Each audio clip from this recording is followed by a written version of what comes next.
आज मैं आपकी मुलाकात करवाऊंगी सुलाफे नकवी से, जो कि एक योगा एक्सपर्ट हैं, जो कि एक एंकर भी हैं और एक रिकॉर्ड भी अपने नाम कर चुकी हैं कि एक आवर में इन्होंने 18,983 पंचेस मार के एक वर्ल्ड रिकॉर्ड भी अपने नाम किया था। 18,983 पंचेस मैंने 1 आवर में किए थे।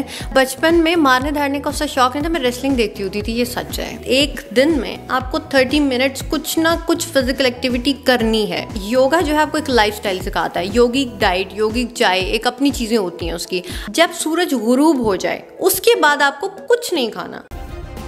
सब्सक्राइब करें और बेल दबाएं ताकि कोई खबर रह न जाए।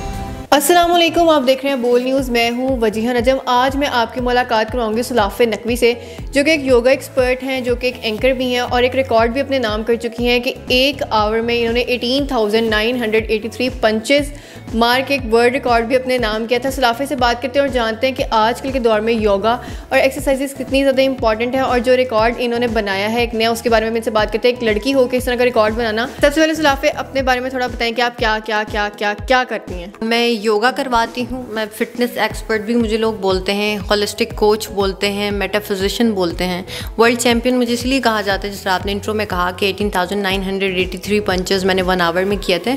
मार्शल आर्ट्स की कैटेगरी में कहा जाता है इसको।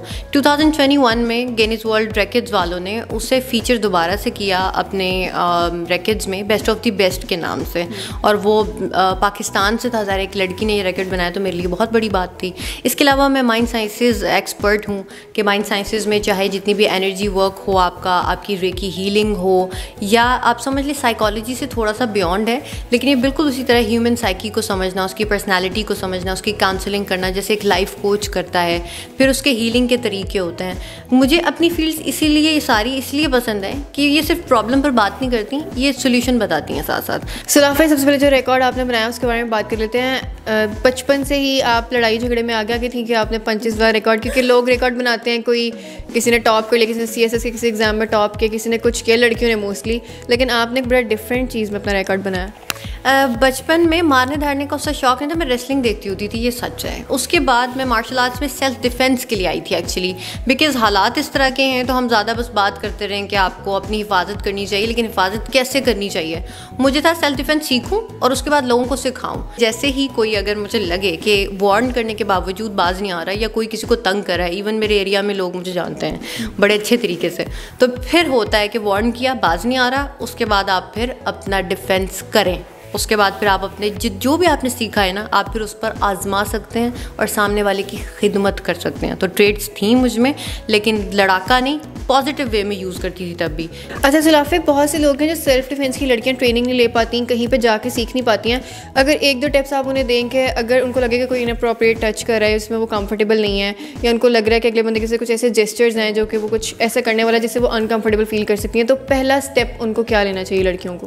पहली चीज़, जैसे ही आप रिएक्ट करते हैं ऐसी सिचुएशन में, सामने वाला मेंटली कोलैप्स हो जाता है, बिकॉज वो ये सोच कर नहीं आया कि ये रिएक्ट करेगी, वो इसीलिए आया कि डर जाएगी। अच्छा, हम बात सिर्फ लड़की के लिए नहीं करेंगे, ये बच्चों के साथ भी होता है, ये मर्दों के साथ भी होता है। तो अगर हम मर्दों की भी बात करें कि जो ऐसी किसी चीज़ में, या आप कह लो कि जो स्ट्रीट क्राइम्स जो होते हैं उस दौरान भी अगर रिएक्ट करते हैं ना, तो वो सामने वाला एक्सपेक्ट नहीं कर रहा होता ऐसा कुछ करेगा। तो सबसे पहले तो आप उसको आंख या आपके बॉडी के जितने भी सेंट्रल एरियाज होते हैं वो सेंसिटिव होते हैं, उनको हिट करने की कोशिश करें। दूसरा, रिएक्ट करें। आप 2 चीज़ें एक साथ नहीं कर सकते, या तो आप डरेंगे या आप हिम्मत पकड़ेंगे। तो वहाँ आपको गुस्सा आना चाहिए कि आपको कोई तंग कर रहा है, आपको कोई बुरे तरीके से टच कर रहा है, चाहे बच्चे भी हों, उनको गुस्सा आना चाहिए उस टाइम पर चीज़ पे। गुस्सा दिखाएं आप, बेशक गुस्से में ना आए, आपने गुस्सा दिखाया, उसके बाद आप हिट करें। अगर आप फ़र्ज़ उसने शेड्स लगाए हैं, बंदा तेज़ है और उसने शेड्स लगाए हुए हैं, तो आप नाक पर पाम स्ट्राइक, लड़कियों की पाम स्ट्राइक पंचिंग से भी ज़्यादा अच्छी होती है, तो इसलिए मैं उनको कहती हूँ पाम स्ट्राइक। इसकी प्रैक्टिस अगर आप घर पर भी बड़े तरीके से कर सकते हो, एक पैड ले लें सिर्फ, और उस पर आपने इसको हिट करना है बार बार। थोड़ी देर बाद आप देखेंगे कुछ मंथ्स के बाद आपकी पाम स्ट्राइक की आवाज़ इतनी ज़्यादा होगी कि वो गूंज रही होगी आपकी आवाज़ से ज़्यादा। तो उस टाइम पर या उससे पहले भी अगर नहीं भी आपको सेल्फ डिफेंस आता, आपने सेंट्रल एरियाज टारगेट करने हैं, नाक पर मार सकते हैं आप उसकी आंखों को अच्छा खासा पोक नहीं सिर्फ करना, बस फिर निकाल दें आराम से, क्योंकि उससे हम उसकी खिदमत नहीं कर सकते उस टाइम पर। दूसरा, आप यहाँ पर पंच कर सकते हो, यहाँ पर हिट कर सकते हो। ग्रोइन एरिया आपको ज़ाहिर पता है, वो बंदा उठ ही नहीं सकता उस टाइम पर। तो ये करेंगे ना तो वो कितनी देर ऐसे लगेगा कि वो ब्लाइंड हो चुका है, वो चीखेगा जो, फिर वहाँ से भागना है। ज़्यादातर लड़कियाँ कहती हैं अच्छा उसके बाद कि अब निकले, आपने वहाँ से जगह छोड़नी है। अगर कोई बंदा आपको स्टेयर करे तो should we stare them back या फिर हमें इग्नोर करना चाहिए उस बंदे को? मैं सबसे पहली बात ये कहती हूँ, माइंड साइंसेस से भी मेरा ताल्लुक है, तो मैं कहती हूँ सबसे पहली चीज़, हाँ गलत बात है किसी को इस नज़र से देखना। अब एक बंदे की अगर जॉब ही है, या आप उसको क्या कहेंगे, तुम अपनी जॉब ना करो। अब उसकी एक आदत है, कुछ लोगों की सीरियसली किसी को देखने की एक आदत होती है, ख्वामखा जो भी आ रहा है। आप कहते हैं औरतों को देखते हैं, मर्दों को बहुत देखते हैं लोग, अच्छा उसमें ऐसा क्या नज़र आ रहा है, तो वो सिर्फ स्टेयर करेगा, उसकी जॉब है। पहली चीज़ इग्नोर करें। अगर आपको लग रहा है कि मेरे साथ बहुत ही मैं बुरी सिचुएशन या ख़तरे में पड़ने वाली हूँ, तब आपने रिएक्ट करना है। सुलाफे, हम योगा की बात कर रहे थे। योगा के बारे में आजकल बहुत कम ख़वातीन है, उनका इंटरेस्ट अबाउट के मॉर्निंग शोज़ देखने में होता है, एक्सरसाइज वगैरह इन सब चीज़ों में नहीं होता है, ड्रामाज में होता है। तो योगा बेसिकली क्या और कितनी इंपॉर्टेंट है लाइफ में, लड़कियों की भी और लड़कों की भी? मैं सबसे पहले ये बताऊं कि योगा जो है ये एक एक्सरसाइज नहीं, ज़्यादातर हमारे यहाँ होता है कि वेट लॉस करना है। कुछ लोग कहते हैं वेट लॉस होता भी है कि नहीं इससे। योगा सिर्फ एक मेडिटेशन का एक तरीका होता था, उसके बाद इन्होंने इसको पॉस्चर्स में लेकर आए, नेचर से इन्होंने अडॉप्ट किया डिफरेंट चीज़ों को। इम्पॉर्टेंट इस तरह है कि इंसान की जो हमारी ह्यूमन बॉडी है वो मोबिलिटी के लिए बनी है। एक जगह जम के बैठने का, आपने कहा ना मॉर्निंग शोज़ देखना और ड्रामाज देखना, हम बैठे रहते हैं, हम ब्रेक आती है ना तब भी हम ब्रेक नहीं लेते। अच्छा वो उस ब्रेक में भी हम खा रहे होते हैं, उस दौरान आपको समझ लें कि एक दिन में आपको 30 मिनट्स कुछ ना कुछ फिजिकल एक्टिविटी करनी है। तो योगा इसीलिए इंपॉर्टेंट है कि ये आपके 4 एस्पेक्ट पर काम करता है जो सबसे इंपॉर्टेंट होते हैं, physical, mental, spiritual and emotional. उससे फिर आप स्ट्रेस से भी बचते हैं, उसमें आप हार्मोनल इम्बैलेंस से भी बचते हैं जो ज़्यादा आपको स्ट्रेस की वजह से होता है। फिर आप ऐसी सुसाइडल थॉट्स से बच जाते हैं, फिर आपका वेट मेंटेन रहना शुरू हो जाता है। आप जो एक्स्ट्रा पाउंड्स पर स्ट्रगल कर रहे होते हैं कि ये कैसे बढ़ गया, उसके बाद आपकी क्रेविंग्स खुद ही बंद हो जाती हैं। लोग कहते हैं मुझे क्रेविंग होती है, मैं क्या करूँ? मैं कहती हूँ योगा प्रैक्टिस करें, उसके बाद आपकी क्रेविंग खुद ही कम होना शुरू हो जाएगी। अच्छा, बहुत से लोगों का ये मानना नहीं है कि योगा से स्ट्रेस रिलीज होता है। वो कहते हैं कि इतने बड़ी बड़ी हमें टेंशन होती है, एक्सरसाइज करने से हम कैसे उन टेंशन से निकल सकते हैं। इनका टीवी पे बैठ के बात करना बड़ा आसान है, रियल लाइफ में ये मुश्किल होता है। तो क्या वाकई ही योगा या एक्सरसाइज से स्ट्रेस रिलीज होता है? बिल्कुल, पॉइंट वैलिड है कि हमें स्ट्रेस इतना ज़्यादा है, या अल्लाह माफ़ करे कि किसी ट्रोमेटिक इवेंट से हम गुजरे और हमें ये कह रहे हैं योगा करो, मतलब क्या फुलिश बात ये करें। मैं मानती हूँ उनकी इस बात को। आपको करना सिर्फ ये होता है कि जब आप फिजिकल एक्टिविटी कोई भी करते हैं और स्पेशली योगा करते हैं, उससे होता ये कि आपकी जो ब्रेन में एक केमिकल रिलीज होता है जिसे हम एंडोर्फिन कहते हैं। एंडोर्फिन मीन्स आपका हैप्पीनेस का हार्मोन है। वो जैसे ही आपको हैप्पीनेस देगा तो वो जो स्ट्रेस की वजह से आपको जो जो चीज़ें आ रही हैं, आपका दिल है कि मैं खुदा न खास्ता, सुसाइडल थॉट्स हैं कि आपका दिल है आप दुनिया छोड़ दें, आपका दिल है कि आप कोई गलत चीज़ इस्तेमाल करें, ड्रग अब्यूज़ और ये इन चीज़ों की तरफ चले जाएं, इन चीज़ों का सहारा लें, वो खुद ही रिड्यूस होने शुरू हो जाएंगी, मिनिमाइज़ होंगी आपकी लाइफ से। सुलाफे, आजकल लड़कियों में भी और लड़कों में भी सबसे बड़ा मसला ये है कि उन्होंने वेट लॉस करना है। वेट बहुत ज़्यादा गेन हो जाता है, वो उनके लिए बड़ा मुश्किल होता है रिड्यूस करना। आपकी अपनी भी एक जर्नी रही जिसमें आपने वेट लॉस किया था, तो किस तरह से आराम से कम टाइम में बगैर टेंशन के या प्रेशर में आए बगैर इंसान अपना वेट कम कर सकता है? बिल्कुल, ये अच्छा है कि बगैर टेंशन में आए किस तरह वेट रिड्यूस कर सकता है। आप टेंशन लेंगे फिर से एक हार्मोन रिलीज होगा जिसे हम कोर्टिसोल कहते हैं, वो आपका वेट रिड्यूस नहीं होने देगा। तो आपको क्या करना होता है, आपका एक योगा जो है आपको एक लाइफस्टाइल सिखाता है, योगिक डाइट, योगिक चाय, एक अपनी चीज़ें होती हैं उसकी। आपको ये करना है कि आप सुबह उठेंगे, आप एम्प्टी स्टमक, अगर तो आपको कोई भी अल्सर या कोई स्टमक से रेलिवेंट इशू नहीं है या आपका जो ब्लड शुगर है वो ड्रॉप नहीं कर जाती, सुबह सुबह बीपी लो नहीं होता, तो आपने एम्प्टी स्टमक आपने एक्सरसाइज की। एक्सरसाइज करने के बाद आप नाश्ता अच्छा कर सकते हैं। मैं कहती हूँ जिनको पराठों का शौक है खा लें पराठे, लेकिन वो 7 इंचेस से ज़्यादा की रोटी नहीं होनी चाहिए। हम लोग कहते हैं इतना पराठा है मेरा तो मैं तो एक ही पराठा खाता हूँ, तो वो नहीं करना। एक ये चीज़ आपने कर ली, पोर्शन कंट्रोल कर सकते हैं आप। और जब सूरज गुरूब हो जाए उसके बाद आपको कुछ नहीं खाना, यकीन करें उसके बाद खाने की आपको ज़रूरत नहीं होती, हमने आदत बना दी हुई है।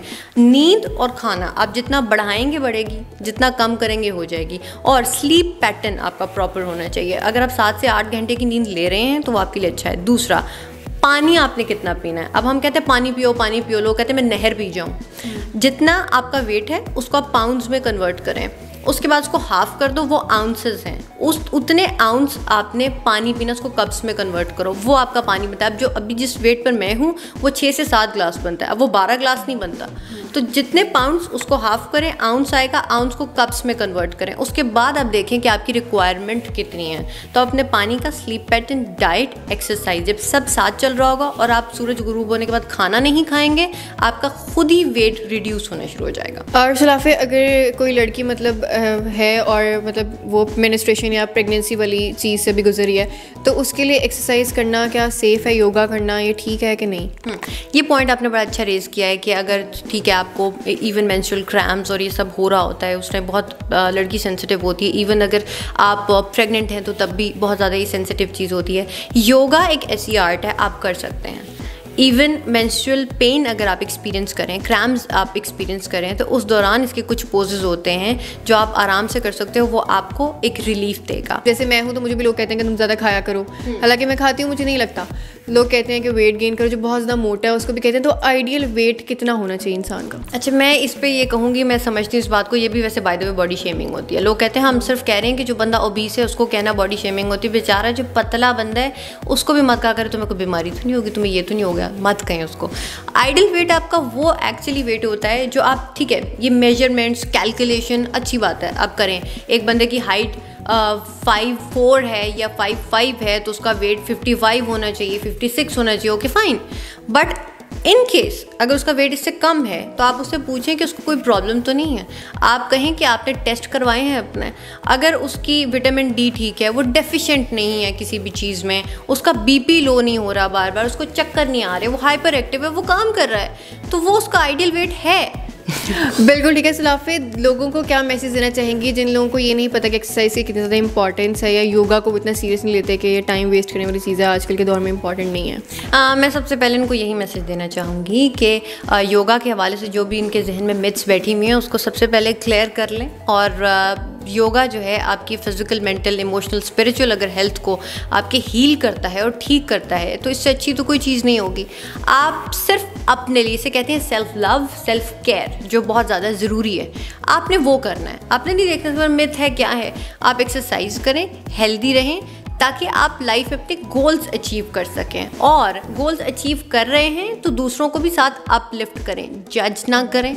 तो जब योगा में आपके ये चारों एस्पेक्ट अलाइन होते हैं ना, तो फिर आप में जजमेंट नहीं होती, आप कंपैशनेट होते हैं, आप फिर एक अच्छी सोसाइटी को जन्म दे सकते हैं। क्योंकि हमारा सिर्फ ये नहीं है कि मैं सिर्फ सही हो जाऊँ, मैं सही हूँ तो फिर be the change, make that change, change the world. Because मैंने फिर सोसाइटी को भी चेंज करना है। हमारा सिर्फ ये फ़र्ज़ नहीं सिर्फ वेट रिड्यूस किया, घर बैठ गए, उसके बाद लोगों को सिखाना शुरू कर दिया, नहीं। आपने जो भी करना है फिर दूसरों को बताएं, उनसे शेयर करें और उनको भी साथ अपलिफ्ट करें। तो जितनी भी स्पेशली हमारी यूथ है ना, उनको मैं ये कहूँगी कि be the change, make that change, change the world. बिल्कुल ठीक है। मेरे साथ सुलाफे मौजूद थी, उनकी गुफ्तगू आपने सुनी है। उन्होंने बताया कि योगा और एक्सरसाइज आजकल कितनी ज़्यादा इंपॉर्टेंट है। सुलाफे ने हमें योगा करके भी दिखाया, एक्सरसाइजेस भी करके दिखाई, जो कि डेली बेसिस पे घर बैठ के आप लोग भी कर सकते हैं। उम्मीद करती हूँ आपको वीडियो पसंद आई होगी। अगले शो में आपसे दोबारा मिलूंगी। अपना बहुत ज़्यादा ख्याल रखिएगा। अल्लाह हाफ़िज़।